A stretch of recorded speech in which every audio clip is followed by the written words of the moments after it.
Okay so start करते हैं daily current affair with योरपीडिया। 29 जून का मैं कुछ टॉपिक्स डिस्कस करूंगा। वंदे भारत मिशन पहले भी डिस्कस किया था मैंने आपसे, और इसका फोर्थ फेज स्टार्ट हो रहा है वंदे भारत मिशन का।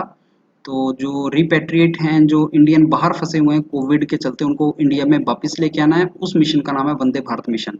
गगनयान जो है इंडिया का, वो इंडिया का पहला मैन्ड मिशन होगा स्पेस के अंदर। तो 400 किलोमीटर ऊपर ऑर्बिटिंग करेगा एक गगनयान, उसका रिलेटेड है। तो उसका भी लॉन्च जो है वो अफेक्ट होगा कोविड के चलते। इसरो इसरो ने ये इंफॉर्मेशन दिया है। और गगनयान क्या है उसके बारे में डिस्कस करेंगे। सीरिया एक कंट्री है जिसमें पहले तो बहुत साल तक वहाँ पे लड़ाई चलती रही मिलिशिया और सीरिया के प्रेसिडेंट की फोर्सेस के बीच में। तो वो लोग वहाँ से भाग के माइग्रेंट्स की फॉर्म में इधर उधर गए, अलग अलग कंट्रीज में गए, ग्रीक वगैरह में गए, साइप्रस वगैरह की तरफ गए। और अब वहाँ पे कोविड की प्रॉब्लम आ गई है, और साथ में वहाँ पे हंगर काफ़ी ज़्यादा, क्योंकि खाने वाने का वहाँ पे लोगों को नहीं मिल रहा। तो उसके बारे में थोड़ा डिस्कस करेंगे। तो वर्ल्ड फूड प्रोग्राम इसी से रिलेटेड एक टॉपिक है, तो मैं वर्ल्ड फूड प्रोग्राम पे डिस्कस करूंगा यहाँ पे। नेपाल ने कॉन्स्टिट्यूशन चेंज किया, अमेंड किया। अब नेपाल में जो जो कम्युनिस्ट पार्टी ऑफ नेपाल है और कम्युनिस्ट पार्टी चाइना की, जो कम्युनिस्ट पार्टी है, उन दोनों के बीच में कुछ आपस में अलायंस है, आपस में क्लोजनेस है। तो इंडिया नेपाल का इशू आ रहा है, क्योंकि नेपाल ने कुछ इंडिया की टेरिटरी को अपने मैप में शो कर रखा है। अब नेपाल के जो सबसे टॉप पे लोग बैठे हैं, प्राइम मिनिस्टर और जो उनके बाद हैं, उनमें आपस में लड़ाई चल रही है कि हमें इंडिया के अगेंस्ट जाना चाहिए कि नहीं। N95 मास्क जो हैं वो क्या BIS, bureau of Indian standard का उसको सर्टिफिकेशन है या नहीं है।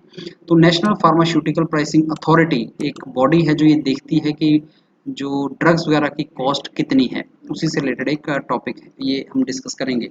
सो चलते हैं वंदे भारत मिशन। ये 3 जुलाई से स्टार्ट हो जाएगा, और एयर इंडिया 170 फ्लाइट्स यूज करके इंडियन नेशनल को 17 कंट्री से वापस लेके आएगी। ये वर्ल्ड का सबसे बड़ा रिपेट्रिएशन प्रोग्राम होगा जिसका नाम है वंदे भारत मिशन। और इसमें बहुत से इंडियंस को सेंट्रल गवर्नमेंट बहुत से लोगों को, इंडियंस को वहाँ से फॉरेन कंट्री से वापस लाएगी। अभी 1.5 लाख इंडियन नेशनल को ऑलरेडी 700 फ्लाइट ऑपरेशंस में वापस लाया जा चुका है। और अब जो इसका फोर्थ फेज स्टार्ट होगा एयर इंडिया, उसमें जो इंडिया का एयरलाइंस है, पब्लिक एयरलाइन है, उसमें एयर इंडिया स्टार्ट करेगा, और 13 दिन के अंदर पैसेंजर्स को इन कंट्रीज से वापस लाया जाएगा। ये फोर्थ मिशन है वंदे भारत का, फोर्थ फेज इसका स्टार्ट हो रहा है। अब इसमें बहुत से इंडियंस गल्फ कंट्रीज में रहते हैं, और 26 एयर इंडिया की फ्लाइट्स सऊदी अरेबिया के लिए शिफ्ट की हैं। मैंने आपसे पहले भी सऊदी अरेबिया का डिस्कस किया था टॉपिक, कि वहाँ पे हज का इस बार तीर्थ यात्रा नहीं होगी। हज के ऊपर गवर्नमेंट ऑफ इंडिया नहीं भेजेगी लोगों को, और सऊदी अरेबिया से जो इंडियन वहाँ फंसे हुए हैं उनको वापस लाया जाएगा। ये एक टॉपिक मैंने आपसे डिस्कस किया था। यहाँ पे वर्ल्ड का जो सबसे बड़ा रिपेट्रिएशन प्रोग्राम है उसका नाम क्या है, ये क्वेश्चन पूछा जा सकता है। और इससे रिलेटेड कुछ और क्वेश्चन पूछे जा सकते हैं जो बाद में मैं कुछ इन्फॉर्मेशन में आपके साथ डिस्कस करूंगा वन लाइनर के थ्रू। गगनयान अफेक्ट नहीं होगा कोविड के चलते। ये एक डॉक्टर जितेंद्र प्रसाद जो यूनियन मिनिस्टर हैं एटॉमिक एनर्जी एंड स्पेस के, उनका ये आया है एक, उन्होंने एक इंफॉर्मेशन दिया है इसको, कि इंडिया का first human space mission Gaganyaan will not be affected because of this. Training जो चल रही है 4 इंडियन एस्ट्रोनॉट्स की, वो जरूर रशिया के अंदर ट्रेनिंग चल रही है इंडियन एस्ट्रोनॉट्स की, उनको ट्रेन किया जा रहा है, वो जरूर थोड़ा उस पर इफेक्ट पड़ा है, लेकिन मिशन हमारा डिले नहीं होगा। ट्रेनिंग जो एस्ट्रोनॉट्स की है उसको रिज्यूम किया जा सकता है, और लॉन्च को शेड्यूल किया जा सकता है। और ये 75th एनिवर्सरी इंडिया मनाएगा अपने इंडिपेंडेंस का 2022 में। 1947 प्लस 75, तो 75th एनिवर्सरी जब हम अपने मनाएं 2022 में, उससे पहले हम ये काम करना चाहते हैं। Because manned mission in space बहुत कम कंट्रीज वर्ल्ड में कर चुकी किया है उन्होंने, इंडिया उसी लीग में ऐड होना चाहता है। चंद्रयान 3 इंडिया का जो ल्यूनर मिशन है चंद्रयान 3, वो भी अगले साल लॉन्च होगा। तो एज ऑफ नाउ अगर हम देखें तो इसरो के 2 सबसे बड़े जो मिशन हैं वो चंद्रयान 3 है और एक गगनयान है। मंगलयान की भी बात चल रही है, गगनयान, चंद्रयान, मंगलयान, ये क्या है ये हमें पता होना चाहिए, इसका मीनिंग है क्या। ओके, अब गगनयान की बात कर लेते हैं। गगनयान है क्या? इंडिया का एक बेसिकली स्पेस क्राफ्ट है जो मैन्ड मिशन लेके जाएगा। ह्यूमन स्पेस फ्लाइट होगी ये। और ये 3 लोगों के लिए इसमें प्रोविजन है, 3 लोग इसमें जा सकते हैं।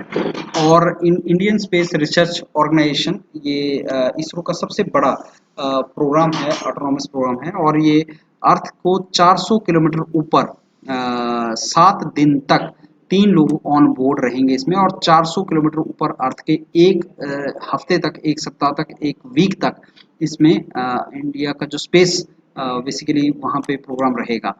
और ये कौन लॉन्च करेगा, दूसरी इन्फॉर्मेशन ये इंपॉर्टेंट है कि इसरो का GSLV MK3 दिसंबर 2021 में प्लानिंग है कि वो हमने लॉन्च करना है। तो 2021 दिसंबर में GSLV MK3 के थ्रू गगनयान को लॉन्च किया जाएगा। तो क्या है गगनयान, कितने लोग इसमें जा सकते हैं और कितने किलोमीटर ऊपर ये रहेगा, ये इंपॉर्टेंट इन्फॉर्मेशन है। अब गगनयान की जो मैन्युफैक्चरिंग है मॉड्यूल की, जो ये मॉड्यूल मैन्युफैक्चर करना है वो हिंदुस्तान एरोनॉटिकल लिमिटेड इसको मैन्युफैक्चर करेगा। और इसकी पहली अनक्रूड मतलब अनमैन्ड इसकी एक्सपेरिमेंटल जो टेस्टिंग थी वो हो चुकी है 2014 में। एंड इसमें DRDO भी इन्वॉल्व है, क्योंकि कई टेक्नोलॉजीज DRDO दे रही है। तो इसरो के इस गगनयान मॉड्यूल के अंदर हिंदुस्तान एरोनॉटिकल लिमिटेड भी हेल्प कर रहा है, और DRDO भी इसमें अपनी इनपुट्स दे रहा है in the form of human centric systems, technologies, space grade food, crew health care, इसकी डायरेक्शन में वो भी इनपुट दे रहा है। अगले न्यूज़ की तरफ चलते हैं। सीरिया का हंगर क्राइसिस और गहरा गया है, और इसमें 9.3 मिलियन लोगों को खाना नहीं मिल रहा। ऑलमोस्ट 1 करोड़ लोगों को खाने की प्रॉब्लम आ गई है। अब वर्ल्ड फूड प्रोग्राम ने, ये वर्ल्ड फूड प्रोग्राम जो है ये यूनाइटेड नेशन का एक स्पेशलाइज्ड बॉडी है, जिसमें इनका ये मेन काम है कि लोगों को खाना वाना मिले, तो इसेंशियल फूड स्टफ कम ना हो जाए, उसकी शॉर्टेज ना आ जाए, इसी डायरेक्शन में वर्ल्ड फूड प्रोग्राम काम करता है। और फूड प्राइसेस बहुत ज़्यादा बढ़ भी गए हैं। उसका एक रीज़न ये है कि जो सीरिया के साथ नेबरिंग कंट्री है लेबनान, उसकी इकोनॉमी और कोविड-19 लॉकडाउन के चलते एक मेन ट्रबल आया। उससे पहले सीरिया में 9 साल तक आर्म्ड कन्फ्लिक्ट रहा, आपस में लड़ाई लोग करते रहे, और जिसमें 90% सीरिया की पॉपुलेशन बहुत ही कम पैसे पे लाइफ लीड करती है।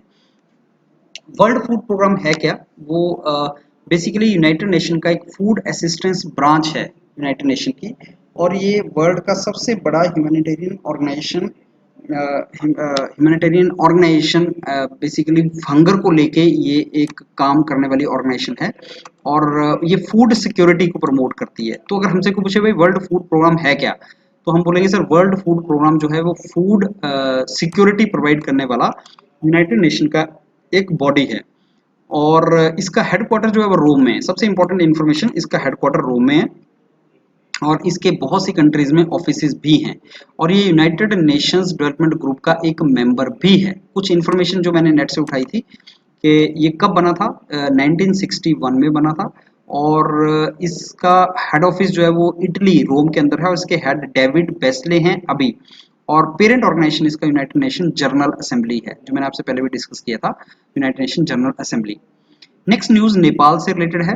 नेपाल के जो प्राइम मिनिस्टर है वो हैं शर्मा ओली, और वो ये एलिगेशन लगा रहे हैं इंडिया के ऊपर कि इंडिया उनको हटाने के लिए ट्राई कर रहा है, उनको हटाने की पूरी फाइट कर रहा है। उन्होंने बोला है कि there is a plot to overthrow his government by India. और रिसेंटली नेपाल ने क्या किया था, अपना एक अमेंडमेंट किया था, कॉन्स्टिट्यूशनल अमेंडमेंट, जिसमें उन्होंने एक बिल उन्होंने लेके आए थे, जिसमें अमेंडमेंट किया था कॉन्स्टिट्यूशन को, और उसमें उन्होंने एक नया मैप नेपाल का निकाला था।